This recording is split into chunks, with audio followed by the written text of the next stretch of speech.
Good morning, everyone. It's Natalie. Welcome to my channel, Find Joy in the Journey. I wanted to do a very quick video today. I just want to check my brassicas, like my cabbage and my broccoli. So I'm going to start over here in this raised bed where I have the first brassicas that I planted out. Well, actually, it isn't the first because I did plant out collards. And they're over there in the other raised bed. Those were the first brassicas I planted out because it is in the brassica family. This is the second thing that I planted out. These Cheers cabbage and my Green Magic broccoli. So I just want to do a quick check and look at the size and see how they're growing. I am extremely happy to say I see very little damage to the leaves from insects. I see where inside those little middle leaves that curl in and form the head look like they're doing pretty good. I'm going to place on the screen the day that I planted these out. I have it written down in my little journal, which I haven't been keeping up with. I am so bad with journaling. But I need to, what I have to do is the videos that I make, that's my journal. I can go back and check to see when I planted something out from the date that I filmed the video. Go to this side so you can see this one. But those are my Cheers cabbage that's in this raised bed, the green raised bed at the edge of the garden. Okay, now let's take a look at, well, let's not skip them. These are my Ruby Perfection cabbages, but they were just planted out maybe last week, I believe. So they're quite small. But here's the key thing. They're doing fine. They have acclimated. Sometimes when you plant something out, you take it, out of that little small container that you started it in, whether it's a transplant or your seedling that you created yourself or a start that you got from a store. And when you plant it out, it fails. But I'm happy to say that these Ruby Perfection cabbage, it's a red variety, they're doing well. Next to it is my Green Magic broccoli. That's looking good. I think that one's the largest one. I want you to notice something, you guys. Do you see how large these plants get? I remember when I first started gardening, and I didn't realize how large certain plants get when they begin to mature. I would take seeds or little transplants and place as many as I could in one space. I would cram them into one planter or one. I used to grow in containers, actual containers, like totes, like storage totes. I always say that. I was a storage tote container gardener. So, but I would place as many as I thought would fit. Sometimes I'd place 4 in there.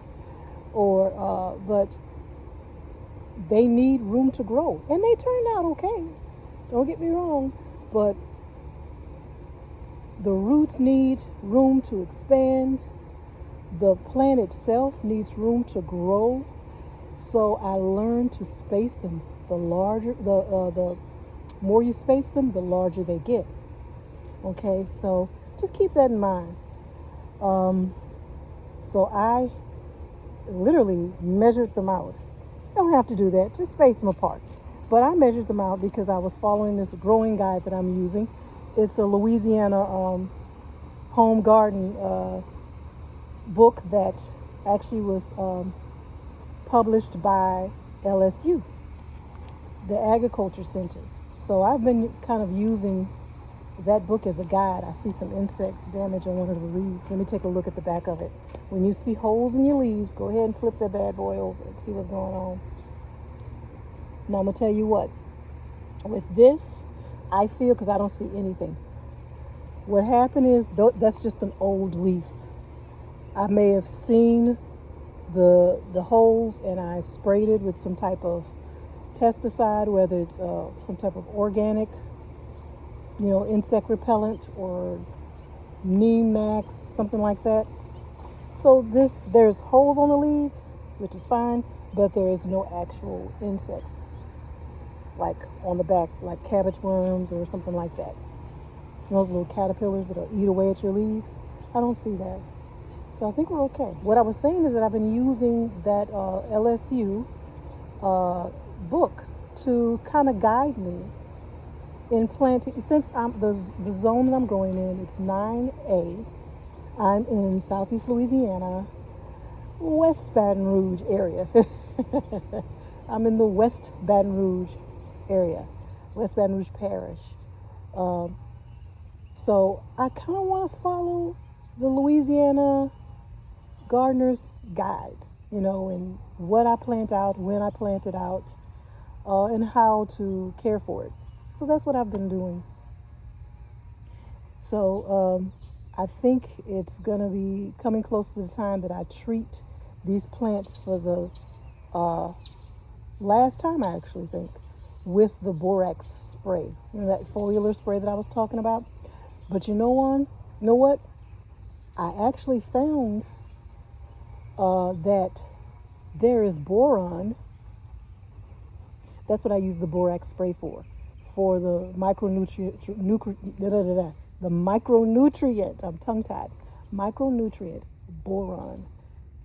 Broccoli plants and cabbage, actually, cauliflower, they're heavy users of that micronutrient. And if it has a deficiency in that micronutrient, you will actually see the stem of your broccoli plant. It will actually become hollow. You'll see this like yellow discoloration to the actual stem, and it's actually hollow inside there. That happened to me last season more than once, and I didn't realize what was going on. I was able to have a successful broccoli harvest, but I did lose several plants, not even realizing what was going on. But it is a real thing. So when I talk about this, treating these plants with some type of foliar spray, or adding, supplementing the plants with boron, it's a serious thing to me. And I'm just sharing the information just in case you run into this issue. The plants are heavy users of this micronutrient, boron. And so if you see something happening with your broccoli and you're not quite sure what's going on, you see that little yellow tint discoloration, and you notice that maybe the stems have become hollow, that's what it is. It is a boron deficiency. Now, what I was saying about the boron, I noticed that one of the fertilizers that I'm using, and I probably used it when I prepared the soil for this raised bed,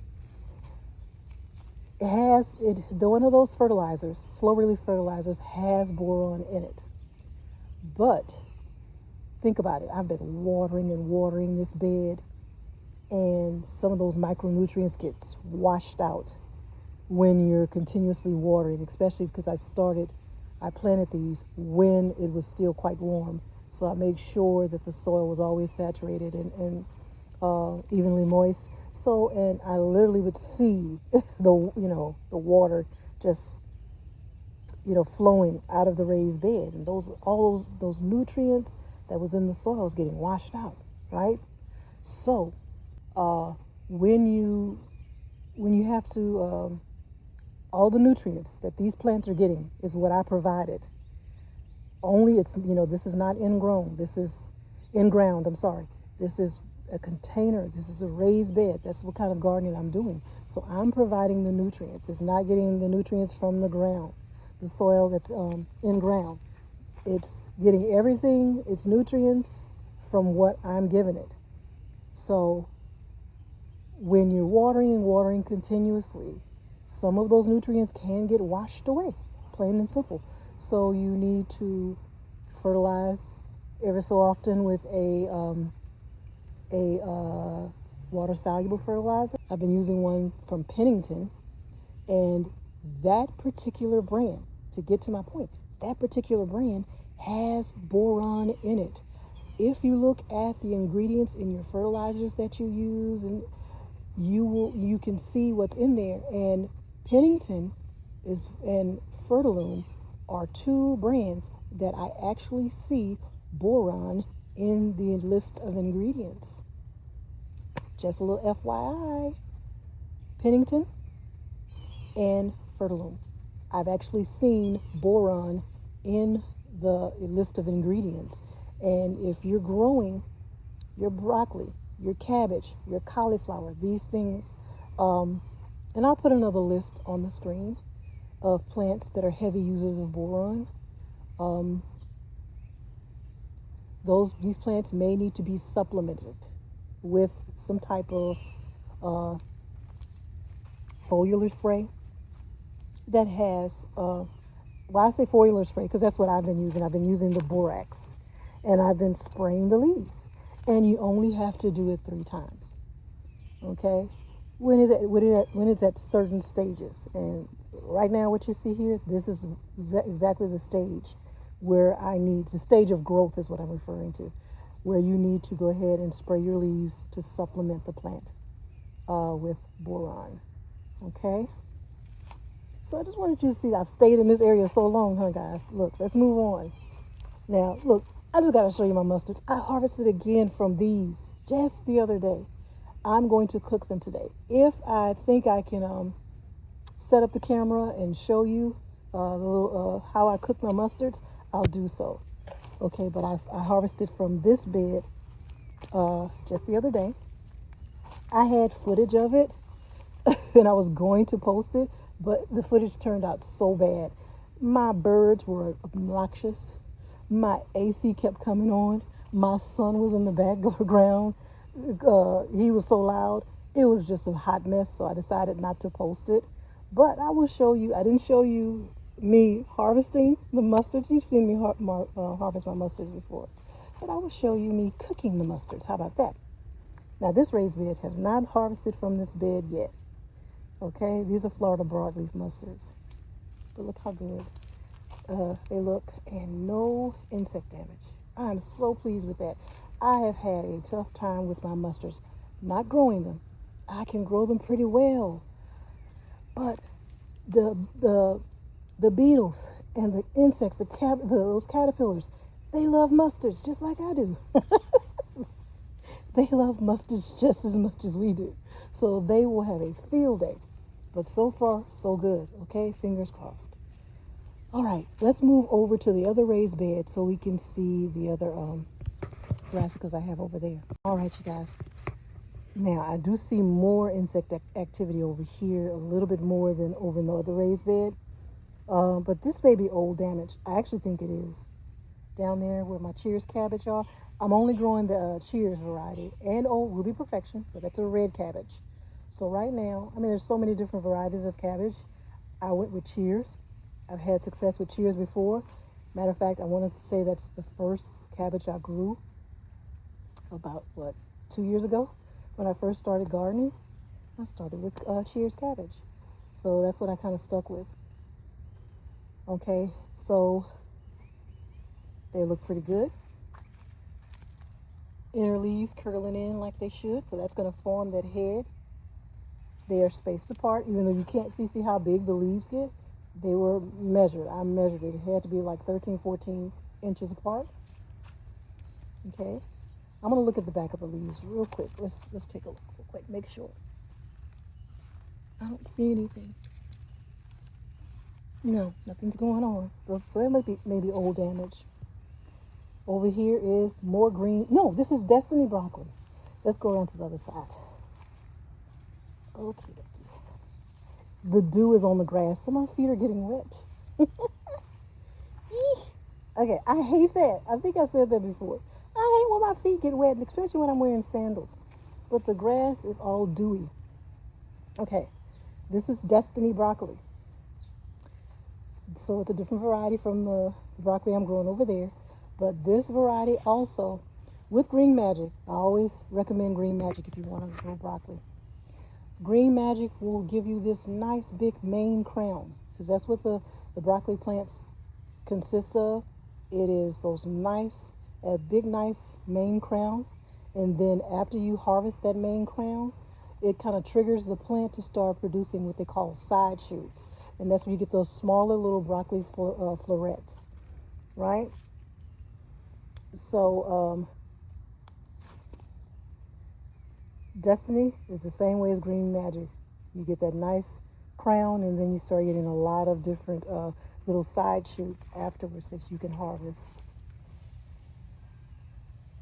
Destiny broccoli. There's actually 4 plants in there in this L-shaped raised bed, and I do have them measured apart. Okay. What's growing next to it? They're carrots, and that is a good that's another thing. I want to make sure that I had a good companion plant growing opposite my brassicas, and I've just researched all that to make sure I was doing the right thing. Okay. We can look at very quickly, and then I'm going to end the video. I'm going to look at my Chinese cabbage real quick. Just turn around and do it slowly. It's time for a harvest over here. I'm going to harvest my my Chinese cabbage. If I do it, I will record and show you guys. I see some insect damage over here for sure. Let's look on the back of the leaves. I don't see the actual culprit. I don't see it, but it's evident, very evident. There's actually, I want to say 4 plants in here. These 2 are the largest because they're getting the most sun. The 2 that it's over here, it's a little bit smaller. It may be 3.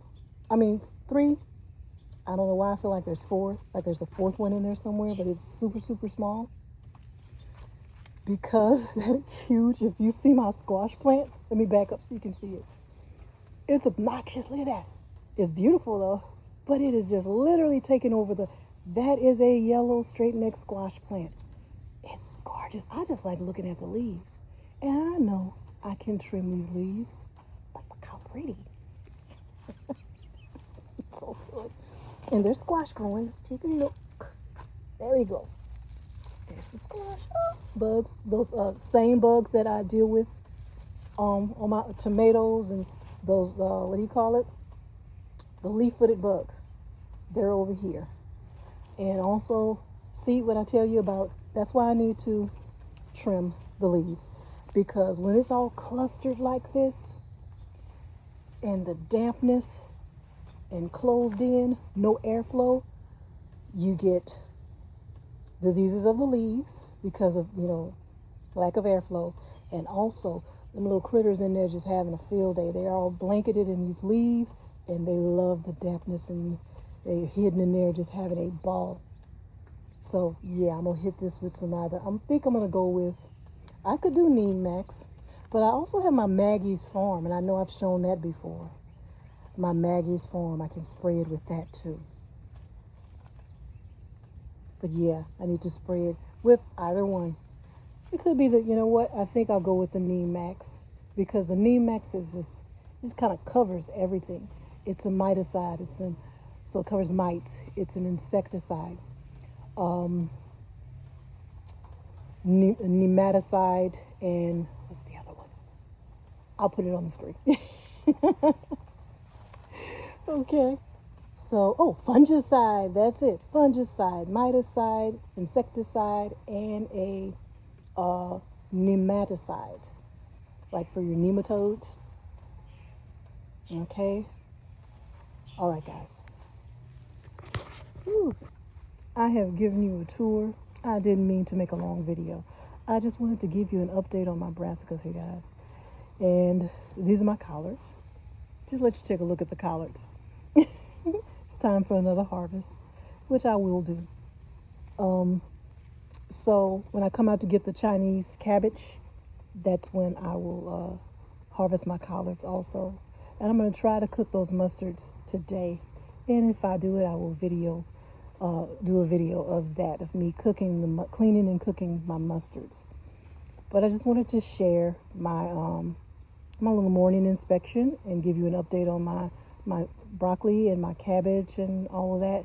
So I hope you guys enjoyed the tour, and I hope you guys enjoy the rest of your day. Thank you for tuning in. Bye now. Happy gardening, y'all.